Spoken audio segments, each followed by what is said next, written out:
राधा वल्लभ श्री हरिवंश, राधा वल्लभ श्री हरिवंश। नारायणं नमस्कृत्यं नरं चैव नरोत्तमं, देवी सरस्वती व्यासं ततो जयमुदीरयेत्। राधा मेरी मात है, पिता मेरे घनश्याम, इन दोनों के चरणों में मेरा कोटि कोटि प्रणाम। ओम श्री परमात्मने नमः। मातेश्वरी ब्रह्म विद्या के पुजारी भगवती मातेश्वरी उमा ने मृत्यु लोक के मनुष्य का उद्धार करने का संकल्प किया। वो ऐसे स्थान पर जा बैठी जहाँ पहुँचना सर्वसाधारण की शक्ति से परे है। उसका ऐसा करने का उद्देश्य अपने पुत्रों की परीक्षा लेना था, यह सिद्ध करना था कि माता क्यों प्यारी होती है और कौन पुत्र है जो सर्वस्व त्याग कर माता को रिझाने और उसका आशीर्वाद प्राप्त करने का अभिलाषी है। उपनिषद में भी इस उपाख्यान को स्थान दिया गया है। वहाँ स्पष्ट है कि उमा देवी ब्रह्म विद्या ही है थी और उसी के समझाने पर उत्कृष्ट जिज्ञासु को ब्रह्म ज्ञान हुआ था। वास्तव में ब्रह्म विद्या ही माता है, क्योंकि इसी माता से हमको अपने पिता का पूरा पता लग सकता है। आज भी यह माता बड़े ऊंचे शिखर पर बैठी है और अनेकों मतांतरों को भाषाओं और जातियों के मनुष्यों से परिपूजित हो रही है। आओ हम भी प्यारी माता के पास चले और उसको प्रसन्न करें, जिससे हमें भी जगत पिता परमेश्वर का, हाँ, अपने सच्चे पिता का पूरा और सच्चा पता लग सके। आओ उस मार्ग को खोजे जिसका आश्रय लेकर मातेश्वरी के भवन तक पहुंचा जा सकता है। भगवत भक्तों का मार्ग पकड़ो और सरपट चले चलो। वह देखो जैसा ज्योतिर्मय शुभ्र भवन है भगवती जगदम्बा के, कैसे कैसे पुजारी खड़े हैं, माता को रिझा रहे हैं, मना रहे हैं। कोई चैन की बंसी बजा रहे हैं, कोई दुख की कथा सुना रहे हैं, कोई आनंद सागर में डुबकी लगा रहे हैं। वह देखो ब्रह्म विद्या के ज्योतिर्मय शुभ्र भवन में कैसी कैसी अलौकिक दिव्य और भव्य मूर्तियां अपनी अपनी विशेषता के साथ कैसे जगमगा रही है। ज्ञान नेत्र से काम लेने पर स्पष्ट दिखाई देगा। एक छोटा सा बालक घर पर त्याग कर महाकराल मृत्यु के गाल से ब्रह्म विद्या को निकाल रहा। मृत्यु कहता है, मैं तुझे अलौकिक अप्सरा देता हूँ, धन संपत्ति के पर्वत देता हूँ, अमर जीवन देता हूँ, अधिक क्या जो मांगो सब कुछ देता हूँ, परंतु ब्रह्म विद्या को मत लो। हाथ जोड़ता हूँ, पांव पकड़ता हूँ, यह विद्या मत चाहो। परंतु देखो उस बालक का दिल नहीं मानता। वह ठोकर मारता है धन संपत्ति पर, वह थूकता है विषय विकारों पर, वह धिक्कार करता है अप्सराओं पर और लात मारता है लंबे जीवन पर। वह अपना बाल हट नहीं छोड़ता, कहता है यही लूँगा, यही लूँगा, यही लूँगा। जानते हो यह कौन है? यह है नचिकेता। इसको बालक नहीं समझना, यह पिता के भी पिता है। इसको श्रद्धा से नमस्कार करो। यह त्याग का अवतार है। वह देखो एक छोटा सा बच्चा, नहीं देवता हाथ में तुम्बा लिए छोटी छोटी सुनहरी जटा धारण किए गहरे जंगल में भागा जा रहा है। सिंह गरजते हैं, यह नहीं डरता। हाथी इसको डराते हैं, यह परवाह नहीं करता।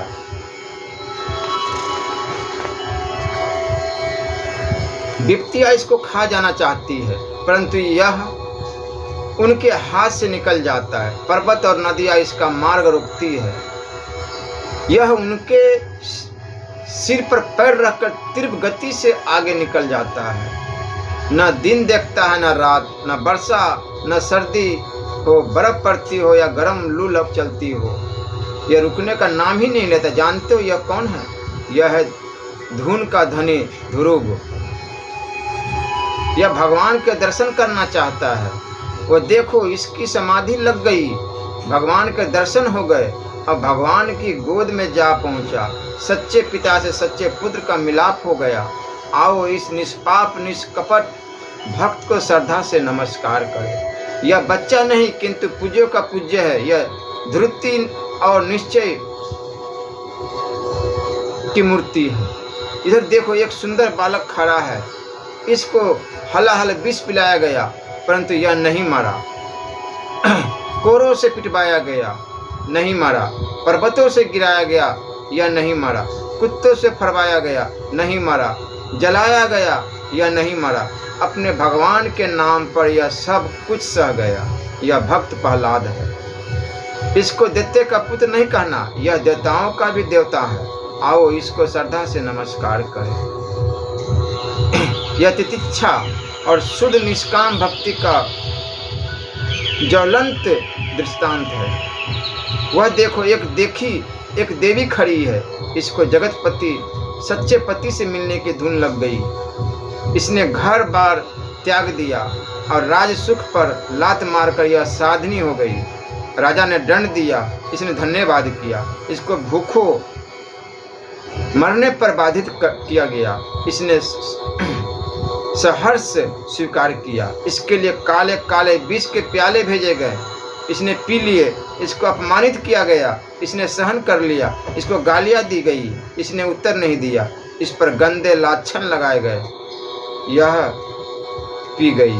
इसको डराया धमकाया गया परंतु इसने ध्यान नहीं दिया। इसको प्रेम से अनेक प्रकार से समझाया गया परंतु यह किसी प्रकार से नहीं मानी।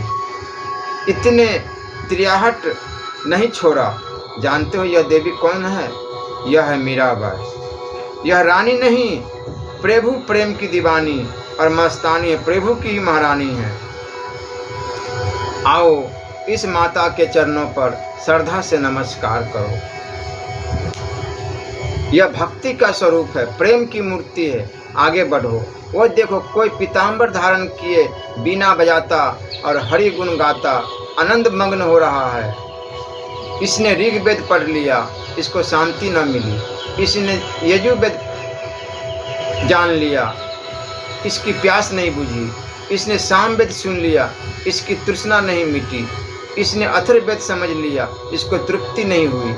इसने इतिहास पुराण पढ़ लिए, इसके संशय न मिटे।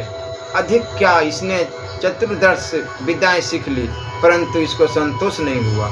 इसने चिकित्सा जान ली पर इनके हृदय का रोग नहीं मिटा। यह भगवान संत कुमार की शरण में गया, वहाँ इसे ब्रह्म विद्या मिल गई।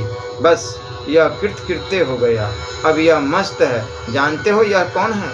यह देवऋषि नारद है। आओ इस आत्मज्ञानी की आरती उतारे। वह देखो कोई दिगंबर महात्मा खड़ा है। आंधी आती है, यह नहीं हिलता। भूख लगती है, यह नहीं मांगता। प्यास सताती है, यह नहीं बोलता। लोग कहते हैं यह चंडाल है, यह कुछ नहीं कहता। वर्षा आती है, यह भीगता है। सर्दी पड़ती है, यह सहता है। गर्मी जलाती है, यह ध्यान नहीं देता। इसको फूलों के हार पहनाए जाते हैं, यह दृष्टि नहीं देता। लोग कहते हैं अटारी पर बैठ जा, यह कहता है मेरे लिए सर्वत्र अटारी है। लोग कहते हैं शरीर को कष्ट मत दे, यह कहता है शरीर जड़ है, इसको कष्ट कैसा। लोग कहते हैं आत्मा को दुख मत दे, यह कहता है आत्मा तक दुख नहीं पहुँचते। लोग कहते हैं आराम से रह, यह कहता है मुझसे बढ़कर आराम किसको है। लोग कहते हैं व्यर्थ जीवन नष्ट मत कर, यह कहता है इंद्रिया रामी है, जीवन को नष्ट करता है, आत्मज्ञानी नहीं। लोग पूछते हैं आत्मा क्या है, यह कहता है जिसके होने से आंखें देखती है, कान सुनते हैं, हाथ पकड़ते हैं और पैर चलते हैं, वह आत्मा है। हाँ, जिसकी शक्ति से मन सोचता है, बुद्धि निश्चय करती है, वह आत्मा है। लोग कहते हैं वह शक्तिशाली आत्मा कहाँ है। यह हंसता है और कहता है भोले भैया वह तू ही है। जानते हो यह कौन है? यह है दत्तात्रेय अद्भुत, यह त्रिगुणातीत है। आओ इस देवता का अर्चन करें, यह ब्रह्म विद्या का सच्चा स्वरूप है। इधर देखो, एक नवयुवक खड़ा है। यह नंगी स्त्रियों को देखता है, परंतु इसका मन विकृत नहीं होता। इसका राजद्वार पर तिरस्कार होता है। यह आनंद मग्न रहता है। यह राजा के महल में जाता है। इसे 36 प्रकार के भोजन खिलाए जाते हैं, रेशम के वस्त्र पहनाए जाते हैं, इसकी प्रतिष्ठा होती है। इसके लिए उत्तम से उत्तम महल बनाए जाते हैं। यह सब में निर्विकार बिछोह भर हित रहता है। लोग सोते हैं, यह जागता है। लोग जागते हैं, यह सोता है। इसकी दुनिया निराली है। लोगों का दिन चढ़ता है, इसकी रात्रि आती है। लोगों की रात्रि आती है तो इसका दिन होता है। यह सोते हुए को जगाता फिरता है और जागते हुए को दौड़ाता है। इसकी दुनिया में स्त्री नहीं है। इसकी दुनिया में स्त्री नहीं, पुरुष नहीं। इसको बस एक ही दिखता है। यह एक का ही ग्राहक है। इसकी दृष्टि में एकता है। इसकी सृष्टि में समता है। जानते हो यह देवता कौन है? यह है युवक किशोरमणि अवधूत सुखदेव जी महाराज। आओ इस ब्रह्म ज्ञानी को प्रणाम करते हैं। उधर देखो, एक तेजस्वी वृद्ध बैठा है। इसके मुखमंडल से प्रभा निकल रही है। इसने वेद पढ़े, इसने वेद पढ़ाए, इसने ब्राह्मण ग्रंथों का निर्माण किया, इसने ऋषियों का कल्याण किया, ऋषियों ने प्रश्न किए, इसने समाधान किए, बड़े बड़े राजाओं ने इसका सम्मान किया, इसने उनको परमार्थ का उपदेश दिया, उसने वेद मंत्रों का सरस व्याख्यान किया, संसार ने इसको सिर आंखों पर लिया, इसने उपनिषदों की रचना की, लोगों ने इसकी ब्रह्म से उपमा दी। जानते हो यह कौन है? यह ब्रह्म ऋषि याज्ञवल्क्य जी है। यह ऋषियों का ऋषि, मुनियों का मुनि, आचार्यों का आचार्य। आओ हम इस महामुनि भाव की पूजा करें। यह वेद माता का प्यारा पुत्र है। यह देखो, कोई अलौकिक व्यक्ति खड़ा है। यह देवताओं का राजा है। इसके हृदय में परम देव के जानने की इच्छा उत्पन्न हो गई है। इसने स्वर्ग लोक पर लात मार दी है, अप्सराओं का त्याग कर दिया है और अमर जीवन से विरक्त हो गया। आचार्य प्रजापति का पता पूछता हुआ आया। आचार्य ने कहा, क्या तुम इंद्र नहीं हो? बोला, हाँ भगवान इंद्र ही हूँ। स्वर्ग का राज सुख किस लिए छोड़ दिया? भगवान, आत्मा को जानना चाहता हूँ। अप्सराओं को क्यों त्याग दिया? महाराज, आत्मज्ञान की इच्छा है। ऐसा है तो 32 वर्ष तक लंगोटा कस कर परे रहो और सम दम तिच्छित ब्रह्मचर्यादि का योग्यता दिखाओ। उसके बाद ब्रह्म विद्या बताई जाएगी। 32 वर्ष बीत गए। आचार्यों ने कहा, नहीं 32 वर्ष और ब्रह्मचारी रहो। वह भी हो गए। आचार्य ने कहा, नहीं 32 वर्ष और लगाओ। इसने वह भी पूरे किए। प्रजापति ने कहा, अभी कसर है। इसने सिर झुका दिया। फिर 5 वर्ष ब्रह्मचारी रहा और अपने अटल धैर्य से आत्म तत्व को पहचानने की योग्यता प्राप्त की। फिर ऋषियों ने इसको आत्मज्ञान समझा। यह देवराज इंद्र है। यह देवताओं का देवता है। आओ इस देवता को श्रद्धा से नमस्कार करें। उधर देखो, सूर्य के समान यह कौन चमक रहा है? जानते हो यह कौन है? आहा, इसने 8 वर्ष की आयु में वेद पढ़ लिए। 16 वर्ष की अवस्था में वेदांत, उपनिषद, योग शास्त्र को समझ लिया। युवा अवस्था आने से पहले ही इसने विषयों पर विजय प्राप्त करके शस्त्रास्त्र संग्रह कर लिए। यह आदित्य ब्रह्मचारी बना। इसने अविद्या अंधकार के विध्वंस करने की प्रतिज्ञा कर ली। बड़े बड़े विद्वान इसको जीतने के लिए आए और परास्त होकर चले गए। गुरु बनने आए, शिष्य बनकर गए। इसके मार्ग में जो भी आया वह पछाड़ खाकर गिरा। इसने पूर्व पश्चिम जीता। इसने उत्तर दक्षिण जीता। कौन था जिसको इसने न जीता? यह ब्रह्म विद्या का आचार्य है। यह उपनिषद का व्याख्याता है। यह जगत गुरु है। इसको संसार भगवान शंकराचार्य के नाम से याद करते हैं। आओ इस महानुभाव को साष्टांग नमन करते हैं। दूसरी ओर चलो। यह देखो, कोई नंगे सिर नंगे पैर खड़ा है। इसके हाथ में सूली का तख्ता है। इसने सदा ईश्वर को याद किया, इसने सदा लोगों को परमार्थ का उपदेश दिया, इसने जीवन प्रयत्न ब्रह्मचर्य का पालन किया। इसने कहा कामी क्रोधी ईश्वर को नहीं पा सकते, इसने कहा भगवान को पापी नहीं छू सकता, इसने कहा दुनिया छोड़ दो और परमेश्वर को ग्रहण कर लो, इसने कहा मैं और मेरा पिता जीव और ब्रह्म एक है। इसने पर्वत के शिखर पर चढ़कर उपदेश दिया। लोगों ने स्वीकार न किया। जानते हो यह कौन है? यह है ईसा मसीह, यह ईसाइयों का आचार्य है। आओ इस ईश्वर भक्त देव को नमस्कार करें। यह देखो तारे से चमक रहे हैं, इस ओर का मंसूर है, यह ब्रह्म विद्या का अद्वितीय श्रद्धालु है, यह सदा अनलहक अर्थात अहम ब्रह्मादि का घोषणा करता रहता है। इसको राजा ने कहा अनलहक मत कहो, इसने कहा मैं रुक नहीं सकता। राजा ने कहा सूली पर चढ़ा दिए जाओगे। यह बोला मैं झूठ बोलकर जीना पसंद नहीं करता। इस सत्य के अवतार ने सूली पर चढ़ना स्वीकार कर लिया, पर ब्रह्म का निरादर नहीं किया। दूसरी ओर बुस्तामी है, इसने अरब की संतप्त भूमि में तपोमय जीवन व्यतीत किया। इसने 40 वर्ष तक शीतल जल नहीं पिया, यह सदा गर्म पानी पीता रहा। जंगल में मनुष्य से पड़े रहना और ईश्वर चिंतन करना इसका काम है। यह मस्त फकीर है, बल्कि सच्चा अवधूत है। बीच में देखो समस तबरेजी खड़ा है, यह ब्रह्म विद्या के गूढ़ रहस्य का सरल व्याख्यान करने में प्रसिद्ध है। इसकी खाल खिंचवाई गई, परंतु यह ज्ञान मार्ग से विचलित नहीं हुआ। इसके पीछे मस्त सरमद खड़ा है, यह दिगंबर महात्मा है, यह गीता का भक्त था। इसी अपराध पर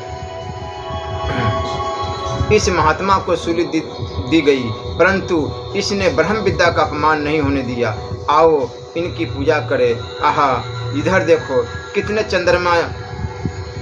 चंद्रमा जैसे चमक रहे हैं। वह देखो अद्वैत का प्रेमी गुरु नानक निरंकारी था। वह देखो स्वामी रामकृष्ण परमहंस खड़ा है, इसने बड़े बड़े नास्तिकों को ईश्वर भक्त बना दिया। वह देखो विवेकानंद बैठा है, इसने पृथ्वी को हिला दिया। यह देखो कोई मस्ती में झूम रहा है, यह राम तीर्थ है, यह ब्रह्म विद्या का सच्चा पुजारी है। आओ श्रद्धा भक्ति से इनको नमस्कार कर दे और इन महात्माओं से आशीर्वाद प्राप्त करें, जिससे हमारी भी आत्मा में निष्ठा ढूंढ हो सके। श्री राधा वल्लभ लाल की जय।